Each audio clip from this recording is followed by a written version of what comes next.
right, shalom, shalom. First off, give all praise, honor, and glory unto Yahweh, Bahashem, Yahushai, Bahashem, Rakakadash. Give double honors to the apostles and the elders of GMS. Salutes and honors to the elect, all the brothers across the four corners who are enduring in truth and sincerity, all the men and women who follow. This is the brother Kratazaf from the GMS Nebraska camp, coming back at you with another lesson to the spirit and power of Yahweh Shem Yashai. This one being entitled, As the Twig is Bent, so grows the tree. All right, and you can see, illustrated in this picture, the tree is kind of bent sideways, so it grows sideways, but it's growing. All right, so what is the breakdown or the meaning of the parable? It says that the twig is bent, so grows the tree. Means that early influences and experiences in life have a lasting impact on a person's development, shaping who they become as adults, right? And I can agree with that for the most part. We're going to look at it through the lens of, coming to this truth. So when you come into this truth, my son, let's Sirach 2:1, my son, if thou come to serve the Lord, prepare thy soul for temptation. All right. When you're just a sproutling, so to speak, all right, that first twig, and that twig, or you make the decision to serve the Lord, right?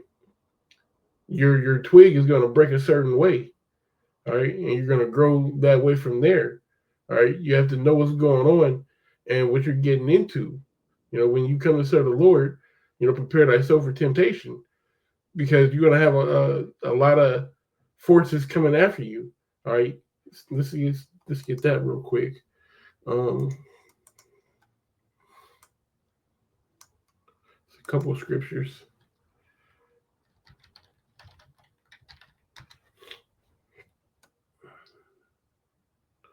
Yeah, we're gonna get that one, and then there's another one that I'm thinking. Bear with me, Babu Shah.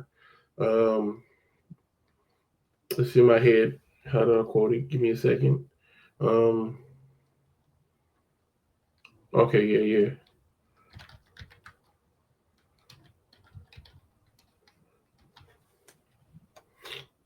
Is it a U in there? All right, here we go. So 1 Peter 5:8, it says, be sober, be vigilant, because your adversary, the devil, is a roaring lion, walketh about seeking whom he may devour. So when you come into this thing, the temptations, or just there's forces, right? There's forces that oppose you. You're not gonna come in this thing and not suffer any adversity. All right. You're becoming a new man. You're becoming a new creature. So you gotta know that you're coming into the Lord's work, and Satan, your adversary, the devil, now he wants to destroy you. And you have to take that into account. So let's get that real quick. Luke 14:26, it says, if any man come to me and hate not his father and his mother and his wife and his children and brethren and sisters, and his own life, he cannot be my disciple. Now it's not talking about you gotta have malice towards your family, but they gotta go on the back burner, because this work comes first. That's another bend in the twig. You gotta know that this work comes first. All right. And whosoever doeth not beareth his cross and come after me cannot be my disciple. Right? You're going to stop your growth right there. All right. But we're talking about the men who are enduring, to the end. So, this is another bend in the twig. You got to know, hey, you can't, as much as you love your mama, and as much as you love your brothers and sisters, your children, they take a back seat. Okay. It says, for which of you intending to build a tower sitteth not down first and counteth the cost, whether he have sufficient to finish it. Right. So that's what I'm trying to say. When you come to serve the Lord, you got to count the cost. you got to know exactly what you're getting into. All right. Why? Because your adversary, the devil, is a roaring lion, seeking about, walking about seeking whom he may devour. All right. Satan is now trying to devour you. All right. You have made a mortal enemy. All right, out of Satan. You're vulnerable unto him. Now, the Lord will keep his hedge of protection around us, but at the same time, the Lord he's going to test us. He's going to try us, all right, to see if we're true. All right, so you got to be willing and ready to overcome. All right, so this is Ephesians 6:11. It says, "Put on the whole armor of the Most High, that you may be able to stand against the wiles of the devil." Right? For we wrestle not against flesh and blood, but against principalities, against powers, and against rulers of the darkness of this world, against spiritual wickedness in high places. Right? So we're not fighting just regular, Edomites. They don't. They're secondary, if that. That they don't even register on the scale. They're irrelevant. We're actually battling spirits, all right? Because these spirits will jump on you, hey, and they'll bend your twig and make you grow a certain way. So it's up to you, to defeat your own demons, all right? When I say you, first and foremost, starting with me, we have to conquer ourselves. Ourselves is the biggest. Our self is our biggest downfall in its truth. They say, I'm not battling anyone else, I'm battling myself. You truly are battling yourself, right? Because if the Lord wants you, he gonna get you. All right, he gonna reserve your spot for you. But you may have to, learn the easy way or the hard way. And that's gonna shape your life in its truth. Okay? So this is 2 Timothy 2:3. It says, "Thou therefore endure hardness as a good soldier of Yahushua HaMashiach." Right? So you got to endure. What does that word endure mean?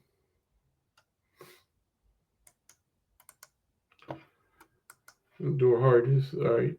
It's Strong's G2553 Kakapatio. It says to suffer, right? You're going to suffer. You're going to go through some things, evils, bad times, hardships, troubles, to be afflicted. All right, ain't no cakewalk in this thing. When you come to serve the Lord, prepare yourself for temptation. All right, it's going to be a bumpy ride. Nobody's in this thing not being punished, but the Lord is washing our sins away on this side. All right. Matter of fact, let me.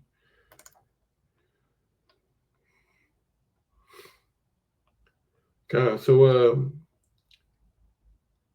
this is Sirach chapter 2 and verse 2. It says, "Set thy heart aright and constantly endure, and make not haste in time of trouble." We need to always have it in our mind that it could be worse, and that this ain't the end, and something else is going to come up, right? Because as our tree grows, we're shaping the path of the tree, so to speak. All right. So it said to get your mind right, to set that heart. Your heart is your mind. All right. So you need to be sober minded, be clear headed. All right. It says, "And constantly endure, and make not haste in time of trouble." We got to be able to know when it's a sticky situation, how to react in that time. All right. Especially dealing with a time that never was before. We have to be in tune with our star player, so to speak. It says, "Cleave unto him and depart not away, that thou mayest be increased in thy last end." Right? Because we're trying to get salvation. Right? That's the completeness of our tree, right? Is salvation. So we need to cleave unto the Lord. All right. It says, "Whatsoever is brought upon thee, take cheerfully, and be patient without change to a lower state." Because, like I said, you're going to go through some things. All right. You're going to be up. You're going to be down. All right. You're going to be happy. You're going to be sad. You're going to feel all range of emotions coming into this truth.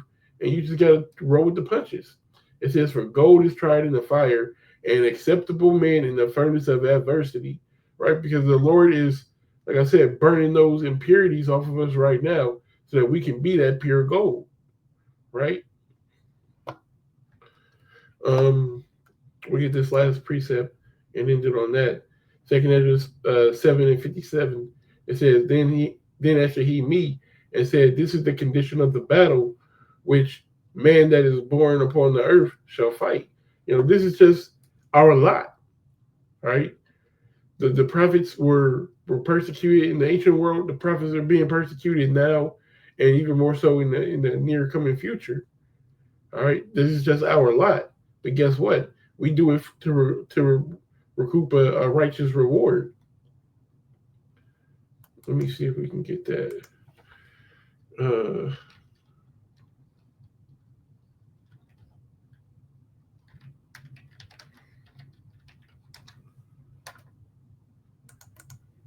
I can't spell.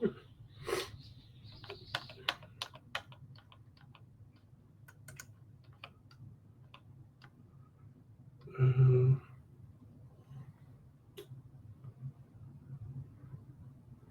here we go. This is 1 Corinthians 9:25. It says, And every man that striveth for the mastery is temperate in all things.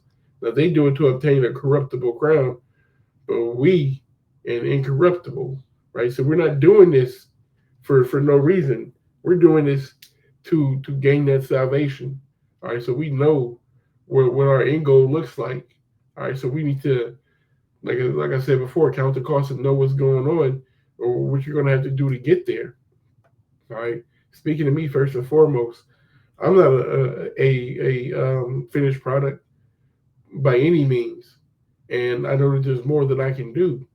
Right. So I just have to be, 100 with myself, and it starts right there. Once you're 100 with yourself, then you can start making changes that need to be made. Lord's will, this was helpful to anyone who's watching this video. Um, and I want to give all praise, honor, and glory unto Yahweh, by Hashem, Yahweh Shai, by Hashem, Rakar Gadash. Give double honors to the apostles and the elders of GMS. Salutes and honors to the elect, all the brothers across the four corners who are enduring in truth and sincerity, all the men and the women who follow. Shalom.